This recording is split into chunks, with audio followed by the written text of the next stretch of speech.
Bonjour à tous, bienvenue, Franck Info, ravi de vous retrouver. Nous sommes mardi 28 décembre. Il est tard, c'est le soir, je viens de rentrer du travail. Et puis, on va revenir sur ce que nous ont dit Castex et Véran hier soir. Alors, rappelez-vous quand même, Castex, notre Premier ministre, un homme en pleine santé, doublement vacciné, était tombé au champ d'honneur du Covid, le pass sanitaire à la main. En novembre, c'était l'exemple même de l'impuissance du... Vous avez compris. Et il a pourtant toujours respecté les gestes barrières, nous disait-il.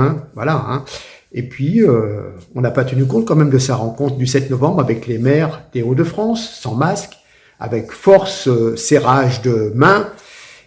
Mais ce n'est pas à l'origine de la transmission du virus, impossible. Non. Il aurait été contaminé, il a osé dire qu'il avait été contaminé par sa fille de 11 ans. Une petite gamine, une drôlesse sans doute animée par la volonté de discréditer les propos de son père qui déclarait le 21 juillet « Les personnes qui ont 2 doses n'ont plus de chance d'attraper la maladie. » Ouais, n'ont plus la malchance d'attraper la maladie. Voilà, donc maintenant cette affirmation est invalidée, l'efficacité du vaccin est censée chuter de moitié après 6 mois, semble ici ramener à 4 mois, depuis hier 3 mois, voilà. Donc le Premier ministre est devenu l'exemple vivant du flou artistique qui régnait autour de l'immunité. On nous avait raconté que c'était censé durer au moins 6 mois, voilà. Et ce monsieur a osé incriminer sa gamine, voilà. Donc hier, 27 décembre, nouveau conseil de défense sanitaire. D'ailleurs, sans Castex, ça fait une boulette, il nous a parlé du réveillon du 31 janvier. Non, c'est le réveillon du 31 décembre, monsieur Castex. Bien sûr, retour du masque en extérieur, c'est vachement pensé. Télétravail obligatoire, ça, ok. Interdiction de manger, interdit de manger au cinéma, dans les transports, trains, dans la rue. Voilà, on ne pourra plus consommer debout dans les cafés, ok. Passe vaccinal, le fameux passe vaccinal sera établi dès le 15 janvier. Dire qu'on nous avait promis que ça n'arriverait jamais, et bref, voilà. Certainement des nouvelles durées d'isolement pour les cas contacts, on verra. Pas de couvre-feu pour le 31 décembre, pour le moment.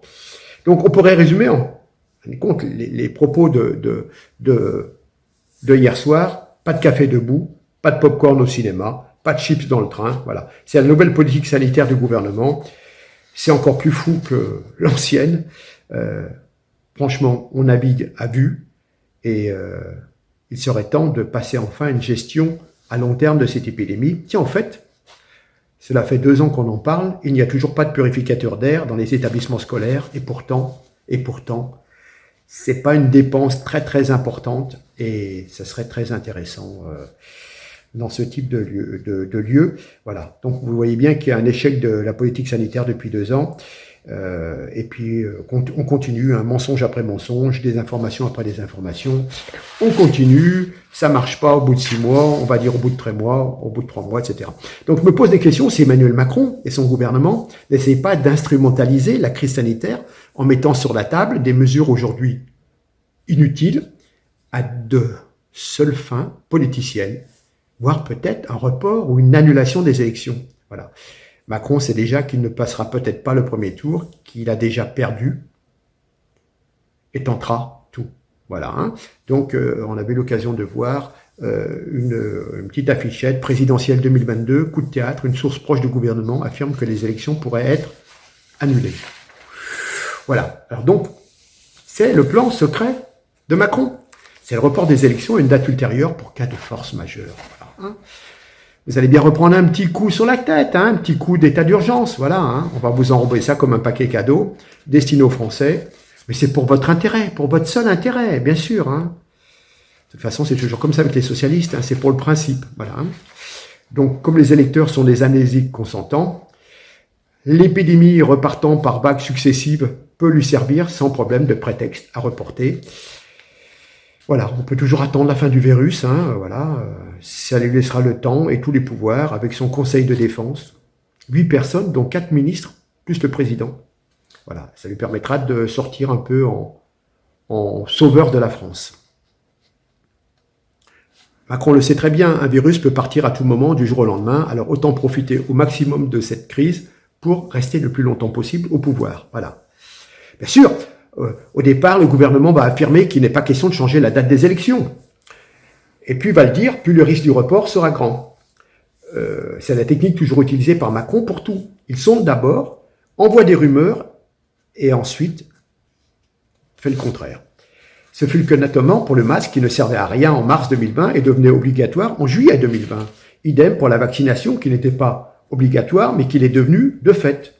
Le pass dit à tort sanitaire qui devait s'arrêter au plus tard le 15 novembre 2021 et qui durera au moins jusqu'en juillet 2022, etc., etc., etc. Donc, hier soir, quand Castex et Véran sont venus occuper la télévision à leur guise, pour ne rien dire, comme souvent d'ailleurs, le but est toujours identique, s'approprier les médias pour délivrer la propagande du président candidat. Voilà. Faire croire qu'ils sont à l'écoute des Français pour mieux les abuser ensuite. Cela dure depuis presque 2 ans maintenant et c'est devenu franchement insupportable. Voilà. Méfiance, méfiance. Le 5 janvier 2022, après que le gouvernement ait autorisé les fêtes, l'addition sera présentée et là on vous dira « Ma pauvre dame, ma pauvre madame, mon pauvre monsieur, on n'y peut rien, mais c'est de votre faute, vous n'avez pas été raisonnable. » Hein, voilà. Et ben on est obligé maintenant de serrer encore plus. Voilà. Le gouvernement agit toujours de la même façon. Hein. C'est sans surprise. Rappelez-vous que Macron s'écrit avec un M comme Machiavel. Hein. Ils sont retors, hein, donc on vous laisse libre cours et puis après on va vous dire, ben, vous voyez, hein, on n'a pas été assez méchant, assez sévère. Allez, on va resserrer un coup. Voilà. Écoutez, voilà ce qu'on peut en dire. Je vais vous laisser là-dessus et je vous offre un cadeau bonus, un récapitulatif de toutes les bêtises qu'on nous a sorties pendant 2 ans.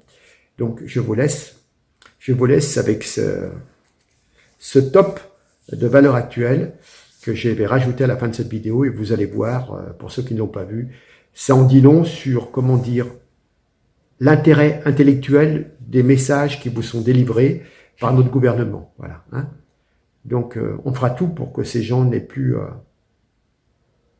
à venir nous parler pour nous raconter de sombres histoires. Hein, les contes pour enfants, les contes pour à dormir debout. Non, c'est terminé. C'est terminé. Ils sont à dégager. Regardez, ils sont insupportables. Allez, 4 minutes de délire.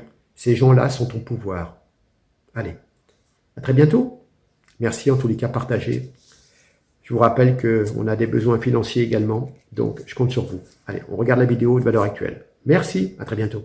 C'est bien de calculer les databases, comme on dit. Ouais, exactement. Alors sinon, en anglais, ça s'appelle aussi du mansplaining. C'est-à-dire quand un homme interrompt une femme pour lui expliquer qu'il sait mieux qu'elle des choses sur son propre domaine d'expertise.